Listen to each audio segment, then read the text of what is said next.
y te doy la bienvenida a un episodio muy especial de Madre Patria, porque la verdad es que estoy repitiendo invitado porque a mí me dejó anonadada la última vez, así con todo su conocimiento, con todo su manejo de los temas. Tengo otra vez aquí, te voy a decir a Bebé Iván, porque la verdad es que guau, ojalá me puedas acompañar en muchos otros espacios.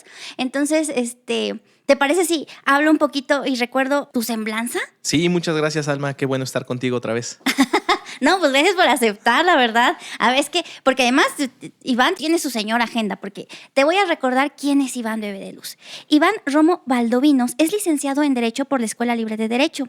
Tiene una maestría en Administración por el ITAM y en Dirección Global por la Tulane University. Tiene un doctorado por la UNAM en Derecho. Su experiencia internacional abarca temas como consultoría comercial, laboral, litigio, arbitraje. Ha participado en procesos electorales a nivel federal y estatal, en procesos de arbitraje y litigios como los casos millonarios de Comisa y de Comproca contra Pemex, en temas de insolvencia en casos como Mexicana de Aviación, Oceanografía, Altos Hornos, Interjet. Es el presidente del Consejo de Administración de San Petrol México, forma parte de la Barra Mexicana de Abogados, de la Asociación Nacional de Abogados, ha sido conferencista, docente, es autor de libros, coautor de otras cosas, ha dado también charlas por todo el mundo, consultorías.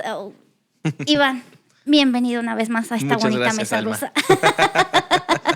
Pues la verdad es que la otra vez cerramos como con un tema ya que nos íbamos más al asunto como monetario, financiero, como de los dineros, pues, ¿no? Entonces es que aquí me gustaría que abordáramos un poquito del asunto de políticas monetarias y financieras, del tema de Banjico, del superpeso que hemos escuchado, de los salarios mínimos que aumentan. Entonces, con todo este conocimiento que tienes, ¿qué tal si nos podrías empezar a explicar qué es eso de la política monetaria y qué es eso de la política financiera?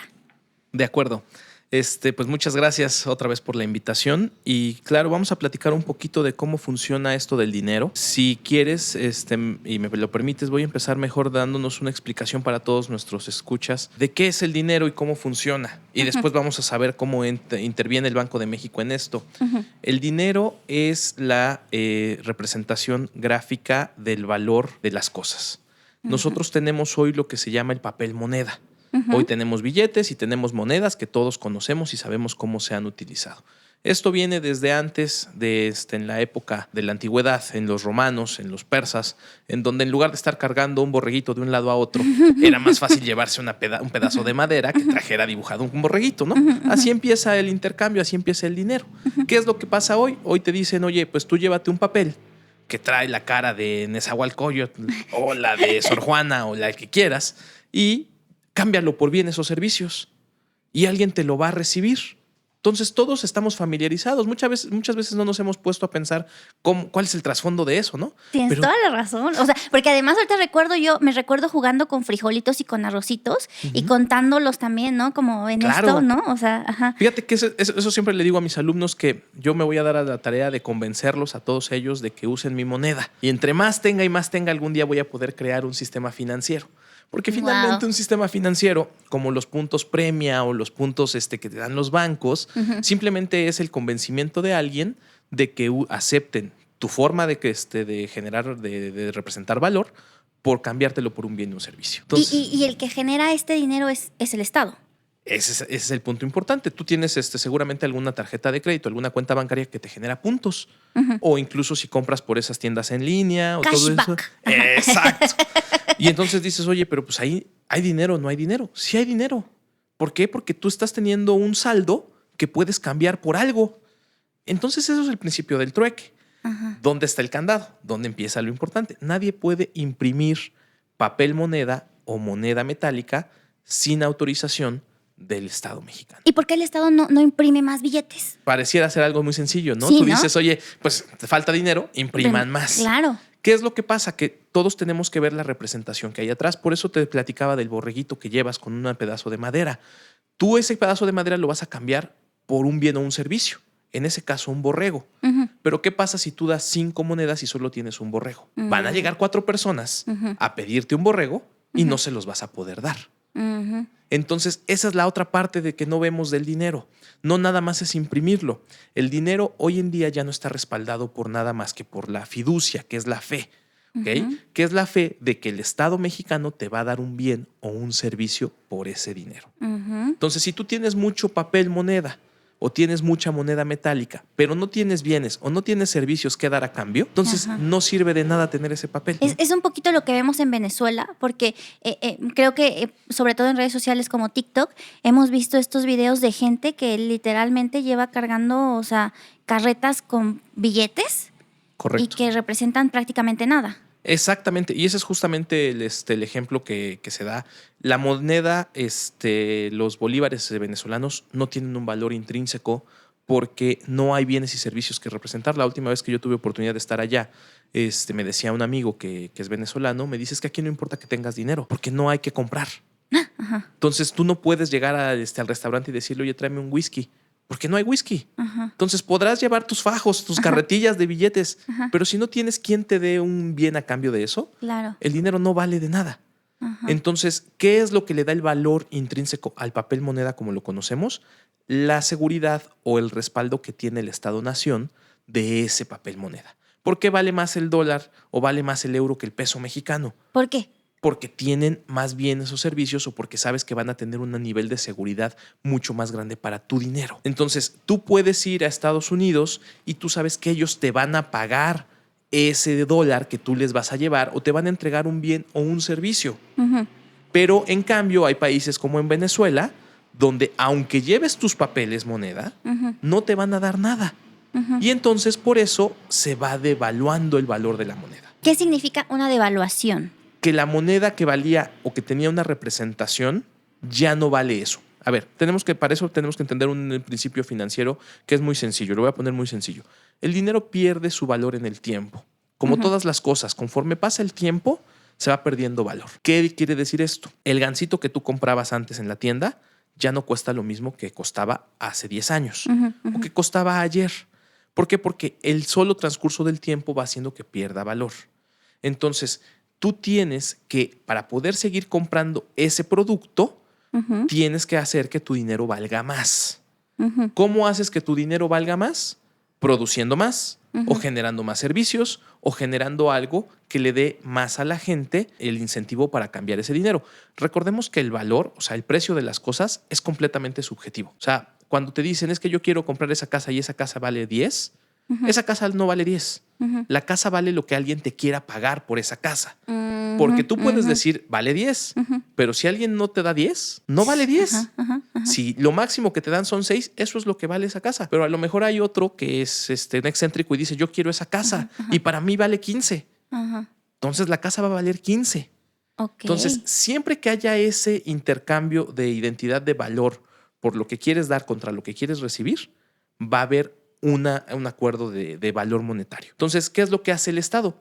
Te fija o te pone una base para que no haya ese intercambio, ese movimiento.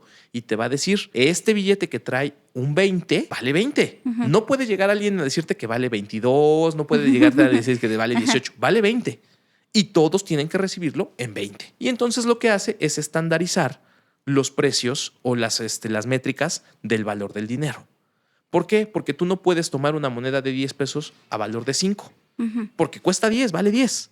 Porque el Estado ya dijo que vale 10. Vale 10. Por ejemplo, en Venezuela no ofrecen bienes o servicios, pero aquí en México sí estamos ofreciendo, sí pueden o sí nos ofrecen bienes y servicios. ¿Por qué México no imprime más billetes? Si no es lo mismo que Venezuela. Viene un factor que se llama la inflación. Que es esta inflación es una situación donde platicábamos la vez pasada y lo pongo otra vez en la mesa, que todos los recursos son finitos. Todo se acaba. Por servir se acaba, dice mi abuela. Y termina por no servir. Sí, exacto. Exacto. Entonces, todo es finito, todo se acaba. Esta cantidad de dinero, tú puedes comprar lo que decíamos de los borregos. Si tú tienes un ganado que son 10 borregos, por más que le hagas, no puedes entregar 12 borregos, porque no puedes. Si tienes más monedas circulando de los borregos que tienes, eso quiere decir que tus monedas ya no valen un borrego. Lo voy a poner muy simple. Nosotros tenemos 10 borregos, pero pusimos 20 monedas a circular. Cada moneda solo vale medio borrego. ¿Por qué? Porque la moneda no me puede dar un borrego, porque no todas las 20 monedas están respaldadas por un borrego. Y eso es la inflación. Yo tengo más monedas que los bienes y servicios que puedo dar. Entonces, llego con mis 20 monedas y te pido 20 borregos. No te los voy a dar porque solo hay 10. ¿Qué quiere decir? Que para que yo te dé un borrego me tienes que dar 2 monedas. Y entonces el valor ya no es igual. Y ahí viene el tipo de cambio. ¿Okay? Ahí viene, $1 no vale $1. ¿Por qué? Porque con $1 puedes comprar más cosas que lo que compras con $1. Y ahí viene el tema de la inflación. ¿Qué es la inflación? Todos los precios van cambiando año con año y lo que refleja la inflación es la pérdida del poder adquisitivo. ¿Qué quiere decir esto en términos más coloquiales? ¿Qué tanto puedes comprar o no con tu dinero? Claro. Esa sensación que vas al mercado y que dices, ya no me alcanza para lo mismo que me alcanzaba. Ay, sí. Esa es la inflación. Porque antes con $10 yo compraba un refresco y un gansito. Hoy nada más compro medio gansito. Ni los chicles que están aquí. Exactamente. La mesa.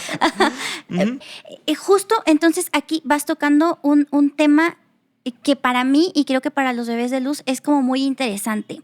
El asunto de que hemos estado escuchando y este gobierno que está de salida ha logrado aumentar el salario mínimo a niveles que antes la gente no tenía. Correcto. Pero este salario mínimo se refleja en un mayor poder adquisitivo, que es de lo que nos estás hablando. No necesariamente. ¿Por qué? ¿Por qué? Porque el salario mínimo siempre había sido tradicionalmente utilizado como un patrón. De hecho, casi nadie gana el salario mínimo. ¿Por qué? Porque el salario mínimo es lo menos que debe ganar y que no es suficiente para que la gente gane. Sí hay muchos que van en esas métricas, pero lo que se estaba haciendo, a ver, o sea, antes te decían que el salario mínimo era de 40 a 50 pesos. Nadie vive con 50 pesos en un día. Simplemente subirte al camión te cuesta 10, 12 pesos. Claro. Y ya no digas comer, ¿no? Sí, no se te ocurra. Exactamente. Sí. Entonces, lo que sucedió es que se llevó esa paridad y lo que se está haciendo es representar lo que sucede en la realidad. Tenemos que tener una cuestión muy importante. La legislación o la ley no va a la par de la realidad de la gente. Porque los procesos legislativos se tardan más tiempo, hay que ponerse de acuerdo. Entonces, las cosas van avanzando, tienen su propio ritmo y la ley lleva otro ritmo. ¿Qué es lo que se está haciendo? Equiparar la realidad con lo que está en la ley. Si la gente gana 300, 400 pesos diarios, que es más o menos lo que podría decirse en promedio del salario mínimo, di que el salario mínimo es eso. Okay. O sea, la gente, los patrones decían mucho, es que me va a incrementar el gasto. Pero ya les estás pagando más.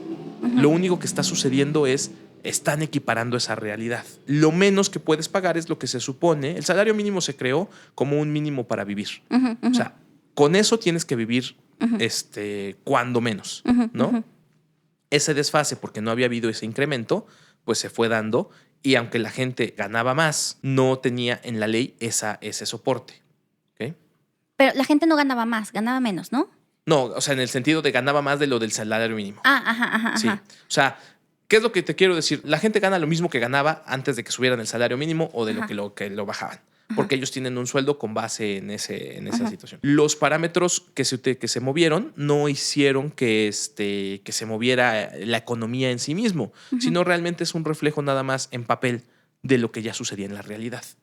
Pero, ¿tiene que ver algo de esto, el aumento en el salario mínimo, con la inflación? Y también, ahorita que nos estabas hablando de todo esto del valor de la moneda, escuchamos mucho hablar del superpeso.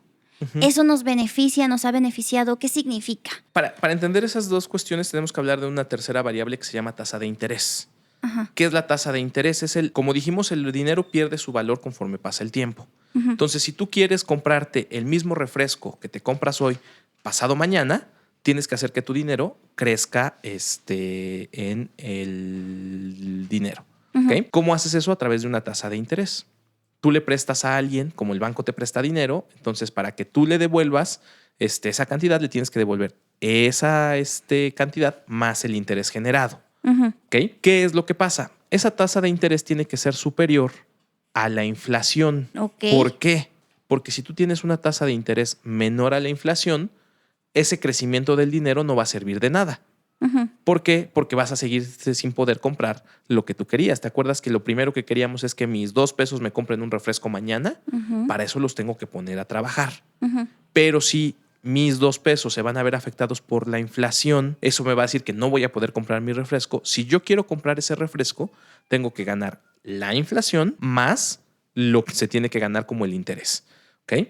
Entonces, estas situaciones van de la mano con el punto de lo que platicábamos del salario mínimo. ¿Cómo se hace el cambio para medir realmente? Se hace a través del nivel de vida. O sea, no tanto en cuánto ganas, sino cómo vives. Eso es lo que las grandes, como la ONU, como otras organizaciones que miden la calidad de vida de las personas, toman en cuenta. No tanto el poder adquisitivo de la moneda. O sea, no cuánto puedes comprar con 1 peso, sino cómo vives. ¿Cómo puedes, qué es lo mínimo? Porque hay estándares para la humanidad de cómo debes vivir, de que debes tener acceso a agua limpia, de que debes tener luz, que tienes que tener vestido, una casa digna. Que el Prezi nos decía que también iba a medir la felicidad, ¿no? También, exactamente. Que es algo completamente subjetivo, ¿no? Porque alguien va a decir, bueno, eso, pues, qué tan feliz eres o no, depende de cómo ves la vida. ¿Okay? Entonces, todos esos factores se utilizan para determinar el estado de bienestar de la gente. Porque al final lo que tú quieres saber es qué tan bien está la gente. Qué tan bien come, qué tanto va a la escuela, qué tanto tiene acceso a diversiones, viajes o lo que sea. Y entonces eso es lo que determina el nivel de vida y la clasificación que había entre países de primero, segundo y tercer mundo. El nivel de las cosas a las que tienen acceso. Con base en eso, tú vas determinando cómo se puede tener este control de las condiciones económicas y del crecimiento de la gente en un gobierno. Pero ahorita que justo estás hablando de gobierno y que te preguntaba yo al principio lo de política monetaria y política y otro tipo de política, hay un organismo que aquí creo que se me hace muy importante del que me gustaría que habláramos y es Banxico. ¿Qué es Banxico? ¿Qué hace Banxico y qué tiene que ver con todo esto que nos estás hablando de tasas de interés, de inflación, del peso, el valor de la moneda? ¿Qué es Banxico? Banxico es el regulador del valor de la moneda. Ya por eso era importante que supiéramos cómo funciona la moneda, ¿no? Necesitamos que alguien establezca las bases de cómo va a funcionar. ¿Qué es lo que sucedió? El Banco de México se crea por el presidente Salinas y se le da autonomía, se le da una independencia. ¿Qué es lo que pasaba antes de esto? Lo que pasaba es que llegaba el presidente y el presidente decía, imprime tanto dinero. Y pasaba lo que te estoy diciendo. Tienes 20 monedas de madera circulando, pero solo tienes 10 borregos.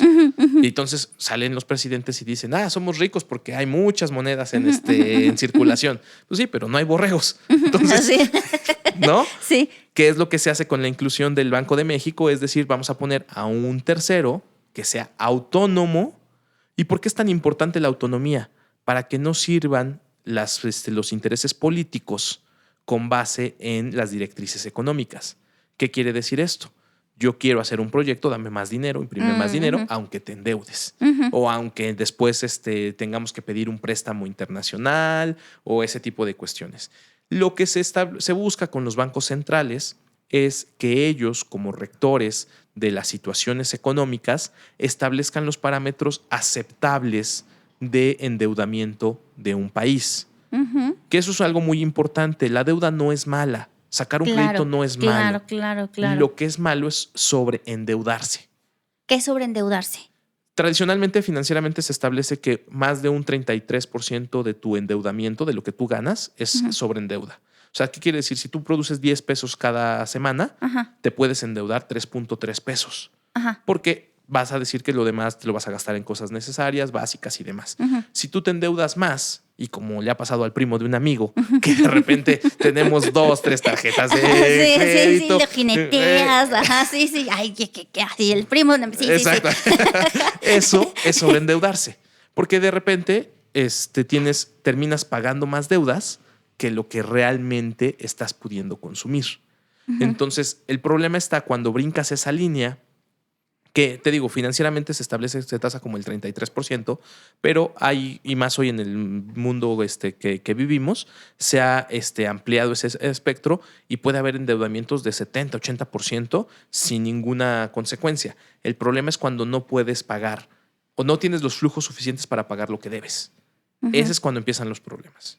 ¿Y Banjico qué tiene? O sea, ¿cuál es la principal función que tiene Banjico en todo lo de la deuda? Primero es no permitir que se contrate más deuda allá de lo que él considera razonable. Ellos ponen parámetros de nivel de endeudamiento y además ellos tienen el monopolio de la impresión de la moneda. Eso es la función más importante, es el monopolio de la impresión de la moneda y el control cambiario. La impresión de la moneda es no te pongas a imprimir como loco, respeta cuántos borregos tienes y saca las monedas correspondientes de los borregos. Y el otro es el control cambiario, es cuántos pesos vas a cambiar por la moneda que tú quieras. El patrón que se utiliza internacionalmente es el dólar, que eso también ya está cambiando un poco en los últimos años porque el gobierno chino no está tan de acuerdo en utilizar ese patrón y entonces hay países que están aceptando el uso de la moneda china como la referencia. ¿Okay? Entonces lo que hace Banco de México es decir, no te endeudes, yo imprimo el dinero que puedo imprimir y veo cómo vamos a convivir con los demás estados-nación. ¿El oro tiene que ver algo? Ya no. Tenía que ver antes porque después de que ya no cambiamos los borregos, cambiamos al oro, el patrón oro. Y entonces cada moneda, cada papel moneda que se imprimía o moneda que se acuñaba estaba respaldada por un pedazo de oro. Y entonces tú tenías la posibilidad de ir al banco y decirle, aquí está mi dinero, dame oro. Y los bancos tenían la obligación de tener ese respaldo en oro. Pero después de la Segunda Guerra Mundial se cambió el patrón oro al patrón dólar. Entonces lo que se establece es que todas las monedas deben estar respaldadas por dólares. ¿Por qué? Porque uno de los grandes ganadores de la Segunda Guerra Mundial fueron los Estados Unidos y ellos dijeron, pues yo soy el que tiene, yo te voy a dar servicios, yo te voy a dar bienes, entonces utilicen mi moneda para hacer referencias a sus operaciones económicas. Y entonces eso convierte el sistema a un sistema fiduciario, que es un sistema de fe, que realmente no está respaldado por nada. Yo solo puedo usar el dinero porque creo que me van a dar mi dinero. Pero al final Diosito te protege. Exactamente. Te persignas, dices. Totalmente. Y así funciona el sistema económico mundial. O sea, el sistema financiero está hecho a base de una creencia de que las cosas se van a hacer.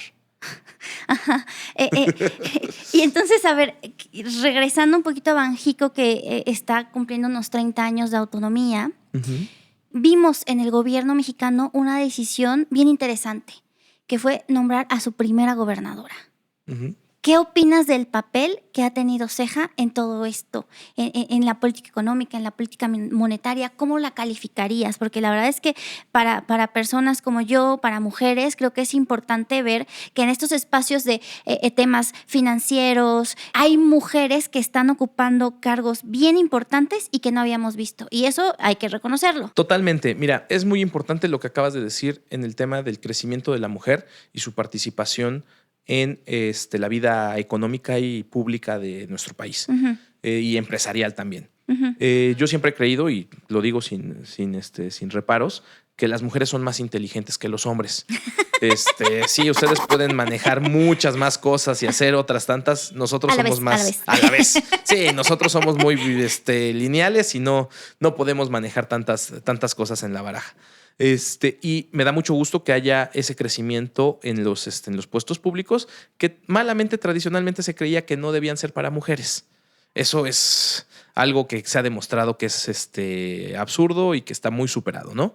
Que fíjate que a mí en mis videos y en todo eso, todavía yo sigo leyendo comentarios y muchas veces de jóvenes que me dicen, ¿por qué no mejor te vas a hacer un sándwich?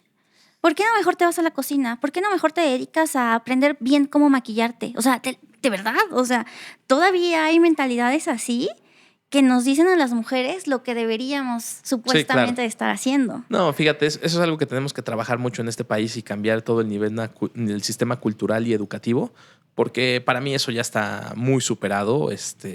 Hay roles, sí, cada quien hace ciertas cosas, pero nos complementamos Por eso somos diferentes, porque justamente esa diferencia hace un mejor complemento. Ojalá y eso cambie. Sí. Mucho. Yo también creo que sí empieza a cambiar. Sí, totalmente. Y hay una mayor conciencia en esa parte. Pero regresando un poquito a lo que decías de la gobernadora del Banco de México, yo creo que un buen funcionario público es del que no se habla. Porque está haciendo bien su trabajo. Claro. Todos esos funcionarios públicos que están en el reflector, que les gusta, es porque les gusta más el mitote que hacer su trabajo. No, por supuesto. O sea, sí, que hemos escuchado hablar de la gobernadora. No. No. Y las cosas se están haciendo bien. Sí, funcionan, van caminando. A ver, y también es un tema de que hemos estado haciendo esas cuestiones desde hace ya varios años en el punto con la tradición que se venía haciendo con los gobernadores del Banco de México. Mucho se ha hecho, por ejemplo, en 2008 nos tocó una de las peores crisis a nivel mundial. Y no nos fue tan mal. Nos afectó, pero nos pudo haber ido peor, sobre todo porque era nuestro principal socio comercial el que se metió en problemas financieros. Entonces, ahí hay cierto control. A veces no, son posiciones muy ingratas, porque nadie va a decir están haciendo las cosas bien, pero todos los vamos a linchar cuando algo no vaya bien. Por supuesto. Y yo creo que la actual gobernadora del Banco de México lo está haciendo muy bien. No se ha prestado a dimes, diretes, están las condiciones económicas, macroeconómicas que ella maneja están estables. Que eso es importante y a veces nos lleva a esa confusión porque las cuestiones pequeñas, eso no necesariamente, o sea, las determinaciones del Banco de México no necesariamente se ven reflejadas en nuestro bolsillo día a día. Porque son condiciones macroeconómicas, son cuestiones que van a afectar. ¿Qué es la macroeconomía? La macroeconomía son variables o cuestiones que afectan a un país o a un grupo determinado de personas a lo largo del tiempo. Y la microeconomía es lo que te afecta a ti en lo individual día con día. Con tu bolsita. Exactamente. Entonces, la microeconomía se encarga de tu vida diaria y la macroeconomía se encarga de las proyecciones a 5 o 10 años. Una decisión macroeconómica ves sus consecuencias en 5 o 10 años. No las ves inmediato. Una decisión microeconómica la puedes ver reflejada mañana. Si hiciste una buena inversión o si te gastaste más de lo que te tenías que gastar o si te cambiaste de trabajo. Eso es algo más tangible que se ve día a día. Y también para ser justos, los problemas económicos que se veían arrastrando en los gobiernos anteriores no se pueden cambiar de un día para otro. Que eso también tenemos que ser muy claros. El siguiente gobierno, sea cual sea, no va a cambiar las cosas de un día para otro porque las variables macroeconómicas toman tiempo en su cambio. Van a poder hacer decisiones que van a verse reflejadas en 5 o en 10 años. Pero lo que traen, lo que van a recibir, es lo que se decidió hace 10 años. Entonces, ese es un juego medio macabro de lo que sucede en este tipo de decisiones. Ok. Hay unas decisiones, por ejemplo, yo ahorita he escuchado, y la verdad es que me gustaría que tú nos pudieras aclarar las dudas, sobre unas tasas altas que tiene el Banco de México con un asunto como de más rendimiento por una inversión. Y entonces eso hace o procura que hace que la gente invierta. También los países. ¿Qué son estas tasas altas del Banco de México? Ese es el control regulador del que te platicaba del Banco de México, que es el control cambiario. Es decir, hay dos políticas: el tomar el dinero de la gente o darle el dinero a de la gente. Nosotros, cuando podemos invertir en algo, es porque tenemos un excedente de dinero. Y ese es así como un paréntesis para nuestros amigos que cuando les invitan a un negocio y es lo que van a usar para su día a día, no lo hagan. No lo haga, compa, no lo haga. Exactamente. Inviertan cuando tienen un excedente. ¿Por qué? Porque ese dinero está un excedente es algo que te sobra. Que te sobra, que no lo necesitas hoy. A lo mejor lo vas a necesitar en 5 meses. Bueno, pues inviértelo a 4 meses. Porque si tú lo inviertes pensando que lo vas a tener mañana, pues entonces ahí es donde empiezan las complicaciones. O si tienes el dinero que ibas a usar para el doctor y dijiste, voy a usarlo en este momento y me voy a hacer millonario. Voy a comprarme una Bitcoin. Exactamente. Totalmente. Entonces, esa es la parte que influye. Y entonces, ¿qué es lo que hacen los gobiernos? El Banco Central determina si tiene una necesidad de dinero o tiene un excedente de dinero. Por ejemplo, en Europa, los bancos tenían demasiado dinero y lo que incentivaban es a que la gente gastara. Porque la gente tenía mucho dinero guardado y entonces tenían tasas negativas. Si tú tenías tu dinero en el banco, te cobraban por tener dinero en el banco. Ajá. Lo que el Banco Central quería es que tú sacaras tu dinero y lo pusieras a funcionar, porque tienen tanto dinero que necesitan que se mueva. Parado no les funciona. Activarlo, ¿no? Que circule, ¿no? Eso de la Totalmente. circulación del dinero y de la economía. Efectivamente. Y en cambio, en nuestros países donde hay escasez de dinero, lo que quieres es que la gente guarde su dinero. Y entonces, para hacer eso, tienes que darle una tasa atractiva. Tienes que darle un rendimiento que sea arriba de la inflación y que le dé una ganancia. ¿Qué es lo que hace el gobierno mexicano para eso? Emite deuda en CETES, que es la deuda autorizada por el gobierno, que pagan tasas muy atractivas. ¿Por qué? Porque lo que piden es que el dinero llegue para ellos para que lo puedan utilizar. Entonces, dependiendo de cómo sube y baja la tasa de interés, es el comportamiento que va a tener el mercado del dinero. ¿Qué es lo que pasa? Tienes una tasa alta, la gente va a querer invertir.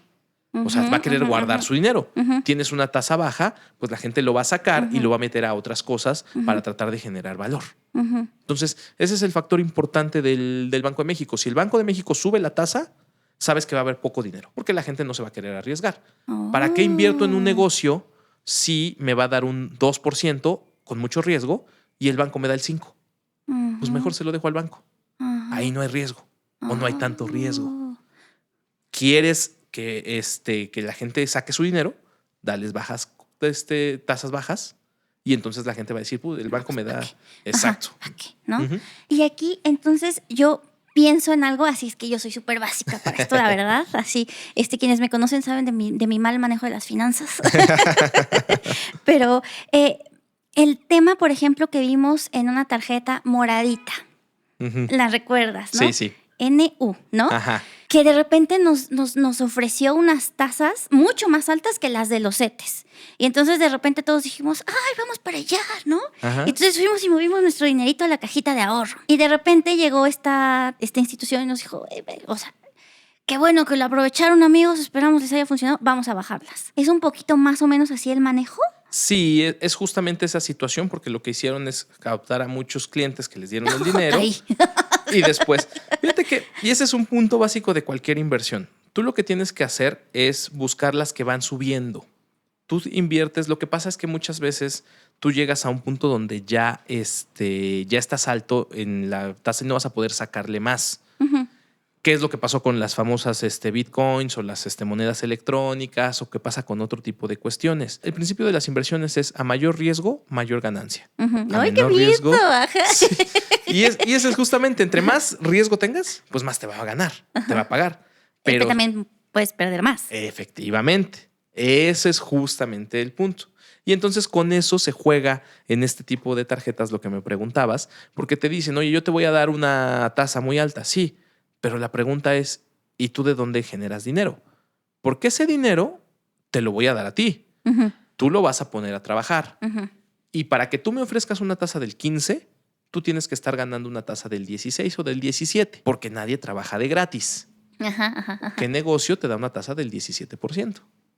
Y entonces ahí es donde empiezan a hacer cuestiones que no son que no hacen tanto sentido. Si alguien te llega y te dice, oye, préstame 10 pesos, vamos a comprar unas plantas y las vamos a revender y te voy a devolver 15 pesos en 2 semanas, pues tú tienes que preguntar, bueno, y decir, ¿me vas a devolver el 50% de mi dinero? ¿Qué negocio te da un 50% de rendimiento? Por eso es tan importante. Hay cosas que sí. Y lo importante de ese tipo, como la tarjeta que dijiste, es saber cuándo salirse. Porque todos van, te empieza a generar eso y eso se va a reventar, porque al final son artificiales. Entonces, si tú logras salirte antes de que se reviente, pues sí le vas a ganar mucho dinero. Pero es como en Las Vegas, nadie le gana a la casa. Porque nadie se puede retirar. El ser humano por sí mismo quiere seguir. Ganas una vez y dices, voy a volver a ganar, voy a volver a ganar. ¿Y qué es lo que hacen? Te dejan ganar. Las primeras veces ganas. Porque tú así dices, le estoy ganando. Sí, exacto. Y ya después, cuando ya estás ahí, pierdes y terminas perdiendo. Por eso la casa siempre gana. Cuando tienes el autocontrol de decir, hasta aquí, te puedes llevar tus ganancias, pero muy poca gente lo hace. Y por ejemplo, ¿tú qué opinas de Bitcoin? Ahorita que nos estabas platicando un poquito. Fue un cambio paradigmático en las situaciones. Todas las monedas electrónicas se crearon con una idea, pero es lo mismo, no hay nada nuevo bajo el sol. Las monedas electrónicas es lo que platicamos hace rato de cómo empieza la moneda. Es el trueque. Si tú convences a alguien de que acepte tu moneda y la tome, ahí vas a poder hacer un subsistema económico. Y eso fue lo que hicieron las bitcoins. El tema es en qué estaban respaldadas. En nada. Y lo que se ha visto ya a nivel internacional es que las grandes monedas o las criptomonedas, como les llaman, han empezado a tener problemas de quiebras. ¿Por qué? Porque lo que tú tienes que pensar siempre que haces una inversión es cuál es el valor subyacente. ¿De dónde van a sacar dinero para pagarme a mí? Si ellos no saben, o sea, si su tesis de cómo hacer dinero no hace sentido, pues no te van a poder pagar a ti. Entonces, lo que sucedió en las criptomonedas es que convencieron a un grupo muy grande de gente que utilizara sus monedas y que fueran, las aceptaran como medios de pago. Te interrumpo así rapidísimo porque además como que mucho de mi público está en TikTok, y en TikTok creo que hay algunas personas que hemos llegado a ese lado oscuro en donde nos han hablado de que próximamente el sistema bancario va a mudar y ya no va a haber papel moneda, sino que va a haber puro, pues sí, criptomoneda. Estamos muy lejos de eso. Sí es lo que se busca. De hecho, hace algunos años las grandes como General Motors y algunas otras cambiaron muchas de sus reservas a criptomonedas. ¿Qué es la tendencia? Es aún tendencia a regularla, pero las criptomonedas lo que tenían es que no estaban reguladas. Esa era su ventaja. ¿No? Las están empezando a regular y va a terminar siendo, y es lo mismo, nos la venden muy bonita, pero criptomonedas las tenemos desde hace mucho tiempo. Las bancas electrónicas, las transferencias digitales, toda esa cuestión. Hoy en día hay tarjetas o teléfonos incluso que nada más los acercas y hacen el descuento ¿Sí? de los... Eso simplemente es un sistema de contabilidad, de llevar tu balance de cuánto dinero tienes, cuánto dinero te gastas. Eso es sencillo. Nos lo venden muy elegante y muy... Muy fan. Pues, Elegancia la muy diferencia. Exacto. ¡Qué elegancia la de Francia! Porque si no, no lo pueden cobrar como lo venden.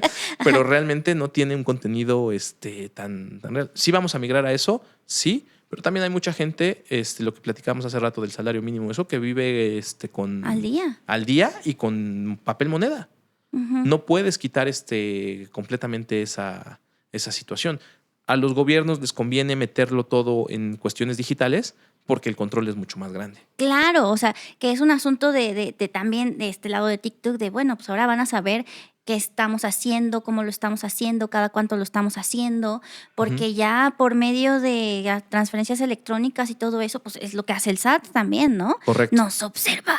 A mí, si algo le tengo miedo es al SAT. Claro. Que por cierto, también una mujer ahí, ¿no? Ajá. Que pues, estuvo ahí, Raquel Buenrostro, Totalmente. también manejándolo y en un asunto de política fiscal. Entonces, por ejemplo, ¿esta regulación de las criptomonedas caería sobre Banxico?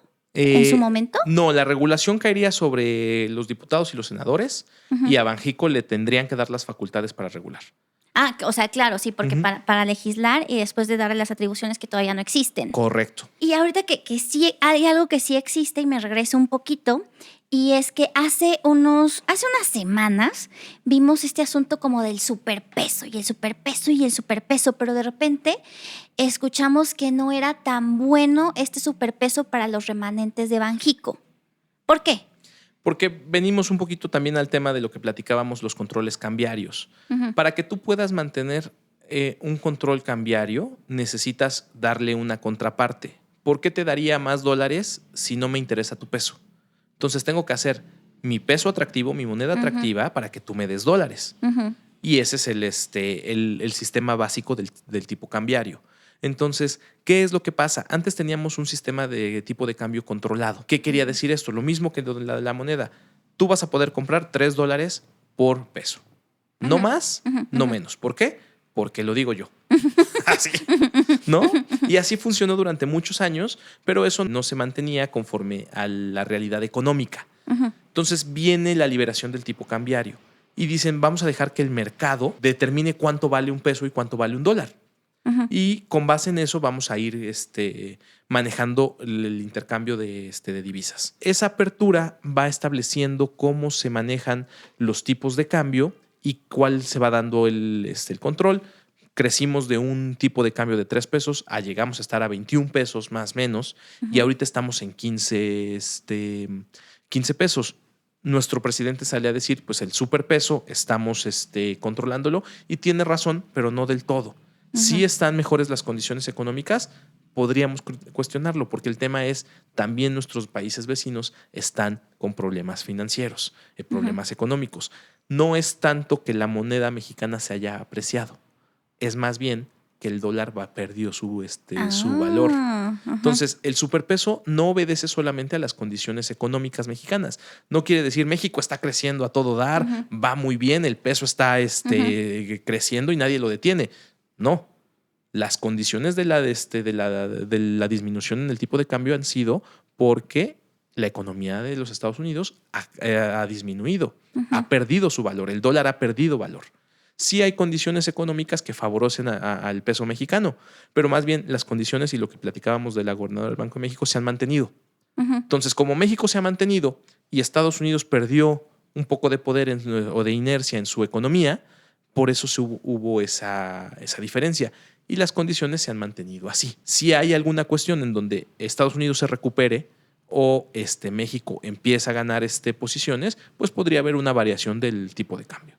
¿Y los remanentes? ¿Cómo es que lo maneja Banxico? Los remanentes de Banxico son, los bancos por disposición internacional tienen que tener una cuestión de apalancamiento. ¿Qué es lo que pasa? Lo mismo que decíamos, tiene que haber valor dentro de los bancos. Entonces, conforme a las reglas de Basilea, todos los bancos tienen que tener el 8% de su... Basilea Suiza. Exactamente.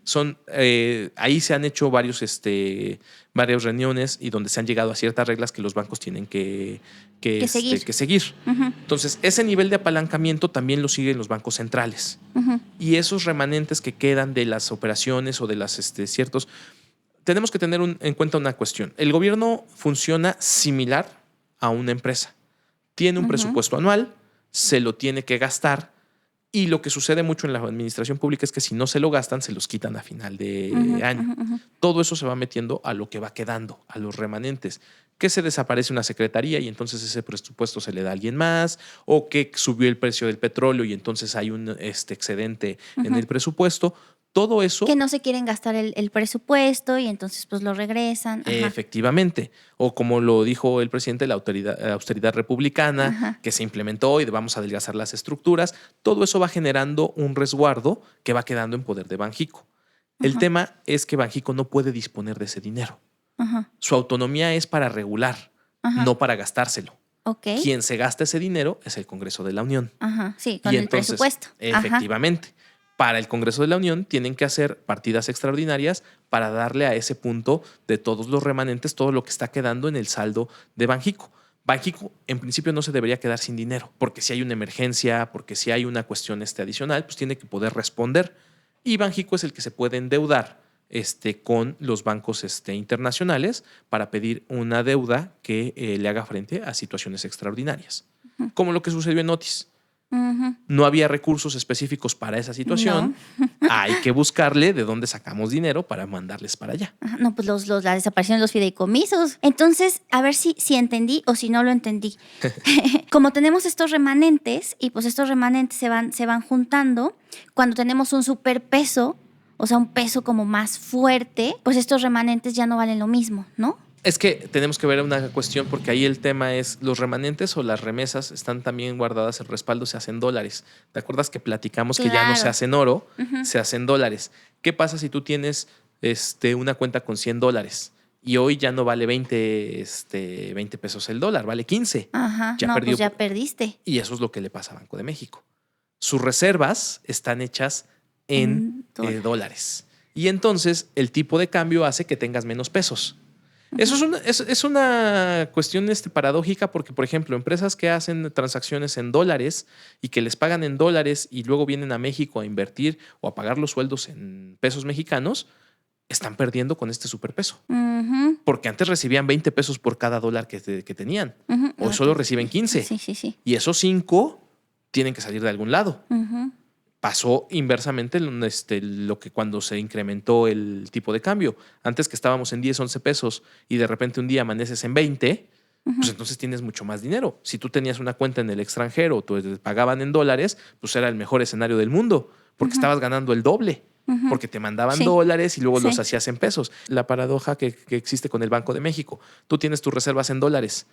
¿A ti te gustaría bajar el tipo de cambio porque eso le da beneficio o bienestar a tu gobierno?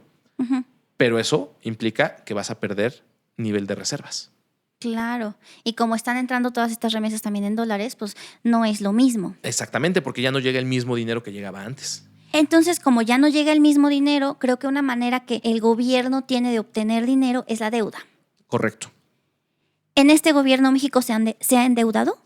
Sí, fíjate que tenían una política de poco endeudamiento, pero este año se endeudaron más de lo que se Año habían electoral, endeudado. qué chistoso, ¿no? Casualmente. Ajá, sí, bien casual. Ajá. Entonces, platicábamos que la deuda no es mala. O sea, y hay ciertos parámetros de endeudamiento. De hecho, hay mucha deuda que se viene pagando desde hace muchos años, como el famoso FOBAPROA y como otras deudas que se han trasladado y que se van a pagar, porque así es lo mismo. Nosotros compras una casa, es una hipoteca y la vas a pagar en 20, 30 años, pero la usas, vives ahí. Entonces, no es no puedes trazar una línea así nada más, como cortar un pastel y ya, ¿no? Se acabó. Sí ha habido endeudamiento y también porque ha habido menos ingresos. Claro. ¿Por qué? Porque las empresas paraestatales dejaron de funcionar, porque las empresas que producían y que generaban un presupuesto al gobierno mexicano dejaron de producir. Ahora, también tenemos que considerar que a este gobierno le tocó una pandemia y esa pandemia pues nos afectó a todos. Entonces, sí se ha tenido... Que le cayó como anillo al dedo, dijo. Sí, claro, porque eso generó mucho, ¿cómo se llama? Tranquilidad, por decirlo de alguna manera, porque nadie pregunta. Estás más preocupado por otras cosas Claro. que por los problemas medulares, ¿no? Sí. Entonces, el nivel de endeudamiento, pues tienes que hacer frente a lo que decíamos. O sea, la obra pública tienes que hacerla, tienes que pagarle a los funcionarios. O sea, hay muchas cosas que tienes que atender. Y si no estás teniendo los ingresos, la única forma, igual que una empresa privada, de tener capital es endeudándote. ¿Y México se ha endeudado más en este gobierno que en los anteriores o no? No lo sé, fíjate que tendría que revisar la cifra para ver los números relativos, pero yo creo que anda sobre los mismos valores de sexenios anteriores, que no son pocos. Claro, y a ver, y cada año pedimos deuda, nunca hemos dejado de pedir, ¿no? Pero este año sí fue un poquito más grande. Este año sí se disparó la deuda, y lo que autorizó el Congreso de la cantidad de endeudamiento. 1.9 billones y 18 mil millones de dólares en externa, ¿no? Sí, eso son cantidades que son bastante altas. Y que te digo, el tema es que tradicionalmente así ha venido siendo. O sea, no quiero decir que esté bien, pero es un nivel de endeudamiento de lo que se ha tenido en México, que tristemente somos un país que vive endeudado. Claro. Aquí creo que entra un poquito el tema del déficit, que es, creo que también ya lo hablamos un poco, el asunto de que gastamos más de lo que nos entra. Claro. Que en algún programa de Madre Patria con Dianita que nos hablaba de presupuesto, que decía, es que yo veo el presupuesto como la administración de un hogar. Entonces, si me entran 20 pesos, lo que nos decías, pues me gasto 30, no, pues lo estoy haciendo muy mal. Pero nuestro gobierno ha entrado en déficit. De hecho, estos 3 primeros meses del 2024 lo hablábamos, de presupuestados que tenía 1.8 billones, terminó gastando 2.3, creo, ¿no?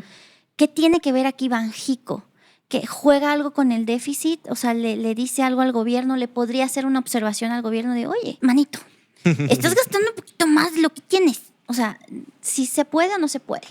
No tienen las herramientas para hacerlo, porque justamente por el tema de la división de poderes, quien tiene la capacidad de determinar cuánto se endeuda o no el país es el poder legislativo. Ellos son los que deciden. Con nuestra función de control, ¿no? Correctamente. Y el poder ejecutivo se lo gasta. Entonces, pues ahí es justamente el punto de decir, este es el que me permite cuánto y este es el que se lo gasta, y Banco de México solo lo ve desde arriba. Si a él le dicen, tú te tienes que endeudar por 1.2 billones de dólares, lo tiene que hacer.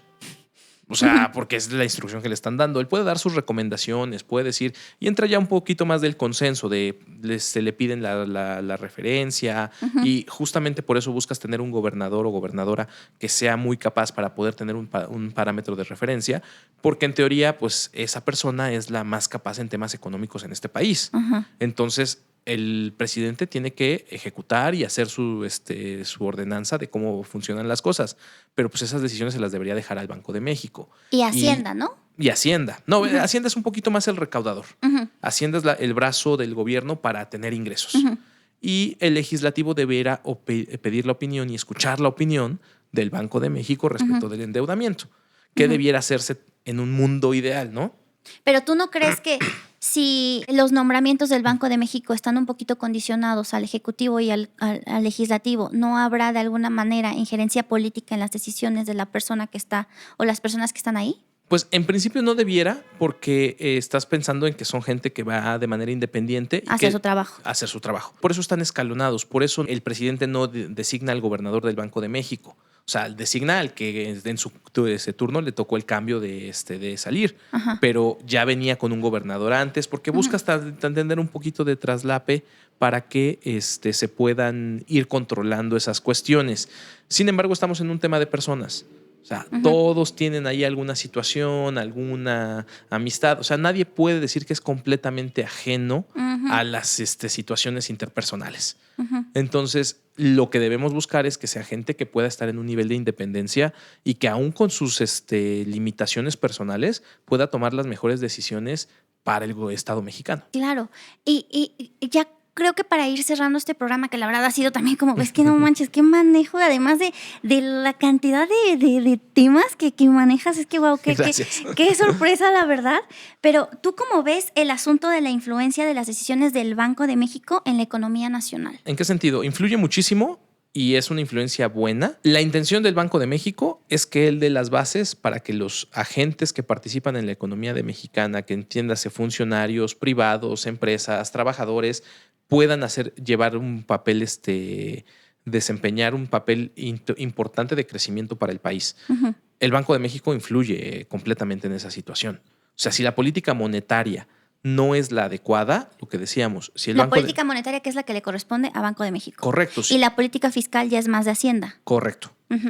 Que te digo, son los dos brazos. Uno es la parte de gastar y el otro es de recuperar. El SAT, la Hacienda, lo que hace es cobrar los ingresos, una parte de los ingresos. Sí. Y el Banco de México es decir cómo se debe gastar el dinero. Es que le metimos ahí, ¿no? Lo tengo que decir. Por favor. El ISR y el IVA, estos impuestos sobre la renta y sobre el valor agregado. ¿Qué tan beneficiosos son para el país y qué tan beneficiosos son para las personas? Y aquí también me gustaría con esta pregunta cerrar. Y es, ¿crees que en la siguiente administración lo que veamos es una nueva política, una reforma fiscal? ¿Crees que la necesitamos? De acuerdo. Son varias preguntas, voy a tratar de ser muy... Pero mira, el ISR y el IVA, ¿qué tan benéficos o no son para el gobernado? Eso depende de las políticas públicas. Yo tengo amigos, yo en lo personal también soy de esa creencia, que no tendría problema en pagar un 50-60% de mis ingresos en impuestos. Como en Europa. Como en Europa, si eso lo hubiera reflejado en obras públicas, en servicios. El problema es la mala aplicación. Sí, porque, o sea, esta paletita... pagamos un impuesto, ¿no? Correcto. El agüita paga un impuesto. Todo estamos pagando impuestos, hasta los que no son formales, ¿no? Totalmente. Y justamente ese es el punto. O sea, bueno o malo, yo diría que ni es ni bueno ni malo, porque todos lo pagamos. Aquí el punto es a dónde se van esos impuestos. Uno de los grandes problemas del gobierno mexicano es la falta de capacidad de recaudación. Que eso la licenciada Buenrostro sí lo hizo, lo mejoró muchísimo, porque empezó con un nivel de recaudación mucho más grande. Pero la realidad es que la base gravable son muy pocos. Entonces, lo que pasa es que no se recuperan los impuestos. Pero la segunda parte ya lo ves como contribuyente y lo pones desde el otro lado, es a dónde se van mis impuestos. Porque tú y yo, que sí pagamos impuestos y que vivimos en una economía formal y demás, luego vemos que no se están gastando los dineros donde se deberían gastar. Sí, que yo llego al ISSSTE y me dicen, espérate 2 horas, ¿no? Ajá. Y te fuiste al mañana. extremo. Sal y ve cómo están tus calles. Claro. Sal y ve cómo está el agua potable, la seguridad. O sea, todo eso en teoría se paga de nuestros impuestos. O sea, sí, ya no quiero verme en el punto de tener que ir al Seguro Social, porque eso ya es todavía más complicado. Y en eso es donde se debieran utilizar los impuestos. Entonces, ¿debe haber una reforma fiscal? Sí. O sea, pero más, volvemos a lo mismo que hemos platicado anteriormente, más allá del tema de si te cobro este tipo de impuesto o te cobro eso, es eficientar lo que hay. Claro. Darle al SAT las herramientas para recuperar los impuestos y que esos impuestos realmente se bajen y se utilicen en lo que se tienen que usar. Para mí esa es la clave del juego, la eficiencia. Que en nuestro país tenemos como le llaman hoy, un nicho de oportunidad muy grande, ¿no? Pero, ¿y tú no ves que en el sector informal haya una posibilidad de entrar como para una mayor recaudación? Es que ellos indirectamente pagan también sus impuestos a través del IVA.